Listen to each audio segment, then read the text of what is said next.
Good morning to all my dear students. Today I am going to explain chapter number 6 of the subject English first of class 6. The name of the chapter is The Magic Scissor यानी कि जादुई कैंची.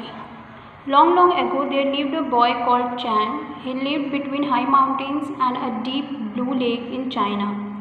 बहुत लंबे समय की बात है. चैंग नाम का एक लड़का रहता था. वो ऊंचे ऊंचे पर्वतों के बीच में और एक नीली गहरी नदी के किनारे रहता था जो कि चाइना में है. ही lived with his parents in a small bamboo house. वो अपने माता पिता के साथ एक छोटे से बांस के घर में रहता था. He was very happy as he use to play the whole day with his friends. वो बहुत खुश रहता था क्योंकि वो पूरे दिन अपने दोस्तों के साथ खेलता था. His mother gave him a bowl of rice when he was hungry. उसकी माँ उसे एक कटोरा चावल देती थी जब भी वो उसे भूख लगती थी. One day his mother said to him, Chang, there is not enough rice today. Go and catch some fish for supper from the nearby lake. और एक दिन क्या होता है कि उसकी माँ जो रहती है वो बोलती हैं कि चैंग, घर में पर्याप्त चावल नहीं है, इसलिए आज तुम पास के झील में जाओ और रात के खाने के लिए मछली पकड़ के लाओ. He obeyed his mother, took his fishing net and walked the lake. उसने अपनी माँ की बात मानी, मछली पकड़ने का जाल लिया और झील के पास चला गया.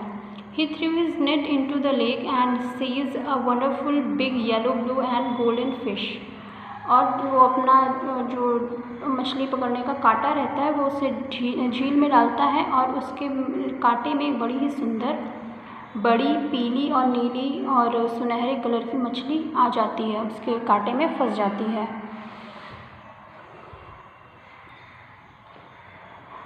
Chang was delighted, but the fish requested, Dear Chang, please let me go. I promise you to give a wonderful pair of magic scissors. तो चैंग तो बड़ा खुश होता है उस मछली को पकड़ करके, लेकिन जब वो मछली फंस जाती है तो वो उससे विनती करती है कि प्यारे चैंग, मुझे जाने दो और मैं तुमसे वादा करती हूँ कि इसके बदले में मैं तुम्हें एक जादुई कैंची दूँगी. Whatever you are going to cut with them will become an original thing. और वो बताती है कि तुम उससे जो कुछ भी चीज़ काटोगे वो वास्तव में सच बन जाएगी. So Chang freed the fish. और इसलिए चैंग मछली को छोड़ देता है. The moment he let the fish go, he noticed a beautiful pair of scissors on the sand before him. और जिस क्षण वो मछली को छोड़ता है तो उसके जस्ट बाद ही वो बड़ी ही सुंदर सी कैंची अपने पास बालों में पड़ा हुआ पाता है. He was very glad. वो बहुत खुश होता है. He took a scrap of golden paper and cut to a beautiful little castle with the magic scissor. When he finished, it grew larger and larger and turned into a big golden castle before him. फिर वो क्या करता है, वो बहुत खुश होता है वो कैंची देख करके और वो एक स्क्रैप का पेपर लेता है. उस पर गोल्डन पेपर लेता है. उसमें एक छोटा सा बड़ा ही सुंदर सा महल वो काटता है उसी जादुई कैंची से. जैसे ही वो काटना ख़त्म करता है उसके बाद वो जो पेपर गोल्डन स्क्रैप पेपर पे जो बना रहता है महल, वो धीरे धीरे बड़ा होता चला जाता है और अंत में वो बड़ा ही सुंदर सोने का एक महल बन जाता है जो और उसके सामने खड़ा हो जाता है. Now he wanted a big lovely garden in his castle, so he cut out some trees, flowers and butterflies with the scissor. They all grew and become real. और क्योंकि अब उसे अपने महल के बाहर कुछ बहुत ही सुंदर सा बगीचा चाहिए होता है तो वो उससे कुछ पेड़ पौधे तितलियाँ और चिड़िया काटता है और उसके बाद धीरे धीरे वो सब वास्तव में सचमुच की बन जाती हैं. Then Chang ran home to tell his parents. He saw his parents in old torn clothes. फिर चैंग दौड़ करके जाता है अपने माता पिता को बताने के लिए और वो देखता है कि उसके माता पिता जो हैं वो फटे पुराने कपड़े पहने हैं. He said, I must make new one for them. और वो कहता है कि मुझे ज़रूर इनके लिए नया बनाना चाहिए. क्या नया? यानी कि कपड़ा. He sat down with his scissor and with the little paper cloth he made beautiful cloths for them. After this, Chang made so many different things. With the scissor, he got a big castle with trees and flowers and lovely clothes to wear. फिर वो उस जादुई कैंची से बैठ करके छोटे छोटे पेपर के कपड़े काटता है सुंदर सुंदर से, जो कि वास्तव में बन जाते हैं। और इसके बाद चैंग जो रहता है वो बहुत सारी अलग अलग चीज़ें वास्तव की बनाता रहता है उस कैंची से काट काट करके। जैसा कि उसने बनाया था बड़ा सा महल, सुंदर सा पेड़ पौधे उसने बनाए, फूल बनाया और सुंदर सुंदर कपड़े पहनने के लिए।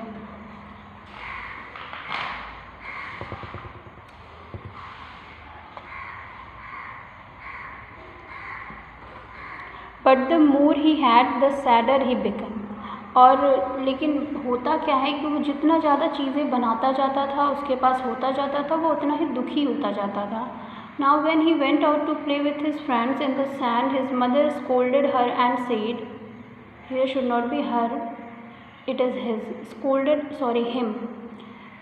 His mother scolded him and said, Chang, don't spoil your beautiful clothes. और अब जब वो अपने दोस्तों के साथ खेलने के लिए बाहर जाता है तो उसकी माँ जो है वो उसे डांटती फटकारती हैं कि चैंग, अपने नए नए कपड़े खराब मत करो, गंदे मत करो। If he used to eat rice with his fingers, his father got angry with him. His father said, Chang, use your chopstick, don't use your finger, you will spoil your hands. और अब जब वो अपने हाथों से चावल खाता था तो उसके पिताजी नाराज़ होते थे और उसे बोलते थे कि चैंग, तुम चावल खाने के लिए अपने चॉपस्टिक का इस्तेमाल करो, अपने हाथों को और उंगलियों को गंदा मत करो। Now the parents had money so they forced him to study which was worst of all. और क्योंकि उसके माता पिता के पास पैसे थे तो वो उसे पढ़ने के लिए फोर्स किया करते थे, जो कि उसके लिए सबसे बुरी चीज़ थी। Instead of playing the whole day long, there were lessons to study for him. और कहाँ वो पूरे दिन खेलता रहता था, अब उसके पास पढ़ने के लिए चैप्टर्स और बुक थे। Chang was now sad and disappointed, thinking of old days when he was free and used to play with his friends in the open. और चैंग जो है अब बड़ा ही उदास हो जाता है, वो पुराने दिनों को याद करने लगता है जब वह पूरे दिन अपने दोस्तों के साथ खेलता था खुले मैदान में।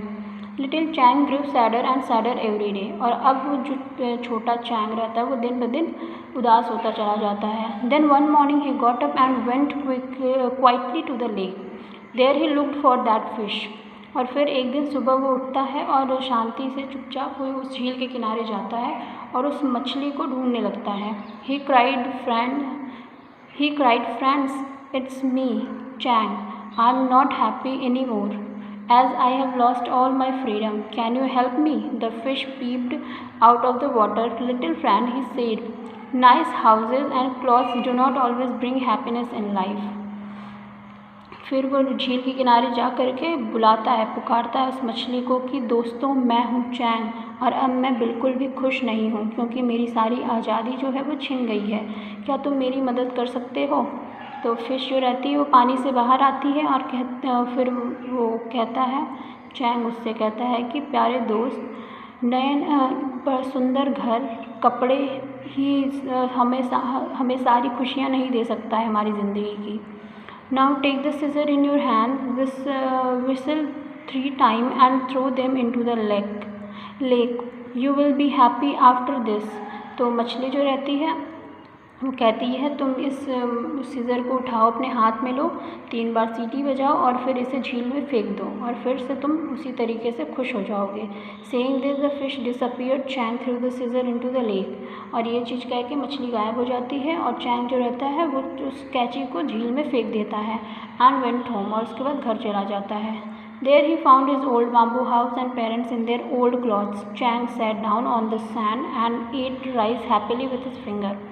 फिर उसके बाद जब वो घर जाता है तो वो देखता है कि उसके माता पिता फिर से उसी फटे पुराने कपड़े में हैं, उसका पुराना घर बांस वाला वापस आ जाता है। चैंग फिर से उसी तरीके से बालों में बैठ कर के खुशी खुशी अपनी उंगलियों से चावल खा रहा होता है। So this was a small and interesting story. Now we will do the exercises of this chapter. A. Take the correct answer. Number 1. When Chang was hungry, his mother gave him a bowl of rice. Number 2. His mother asked him to catch fish for supper. Number 3. The fish promised to give dash. Answer is magic scissors. Number 4. The very first thing that Chang cut with the magic scissor was dash. It was a beautiful castle. Now B, write true or false. Number 1. Chang's parents do not have much money. It is true. Number 2. Chang was very happy in his small house. It is true. Number 3. Here it is written Chang, which is not visible. Write it with your pencil or pen. Chang caught 2 fishes by the net. It is false. Number 4. Chang lost his freedom after becoming rich. It is true. Now see who said to whom. Number 1. Chang, there is not enough rice today. It is said by mother to the Chang.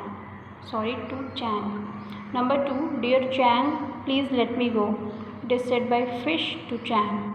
Number 3. I must make new one for them. It is said by Chang to himself.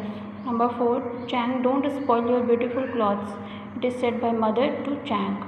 Number 5. I am not happy anymore. Can you help me? It is said by Chang to fish.